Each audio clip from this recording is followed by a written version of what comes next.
একজন মহিলা টানা ৩ বছর গর্ভবতী ছিলেন, কিন্তু কোনো সন্তান জন্ম নেননি। যখন তার পানি ভাঙল, সবাই অবাক হয়ে গেল। তার পেট থেকে বের হলো একটি ৫ মিটার লম্বা সাপ। স্বামী সঙ্গে সঙ্গে স্ত্রীর সম্মান রক্ষার জন্য সেই সাপটিকে একেবারে গিলে ফেলল। সবাই ভেবেছিল এবার ওই মানুষ বেঁচে ফিরবে না, কিন্তু আশ্চর্যজনকভাবে সে শুধু বেঁচে গেল না, বরং তার পুরনো লালা রোগও সেরে গেল। কিন্তু এখানেই গল্প শেষ নয়, আসল ভয়ের শুরু হলো এখন। সেই সাপ স্বামীর সমস্ত ইচ্ছাশক্তি শুষে নিল। পলকের মধ্যে সে এক ভয়ঙ্কর 1000 মিটার লম্বা অজগর হয়ে উঠল। তার ক্ষুধা এত তীব্র হলো যে সে পুরো লুইয়াং শহর গিলে ফেলতে চাইছিল।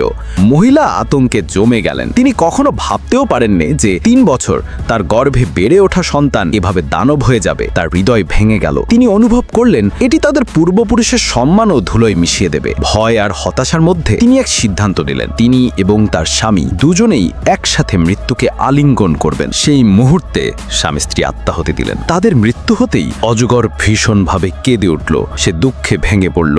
দুঃখে তার শক্তি ধীরে ধীরে কমতে লাগলো। ঠিক তখনই লুইয়াং শহরের 4টি পবিত্র শক্তি জেগে উঠল। তারা শহরের ওপরে এক শক্তিশালী ঢাল তৈরি করলো এবং দুর্বল হয়ে পড়া অজগরকে সিল করে দিল, যাতে সে আর কখনো মানুষকে ক্ষতি করতে না পারে। লুইয়াং শহর বেঁচে গেল।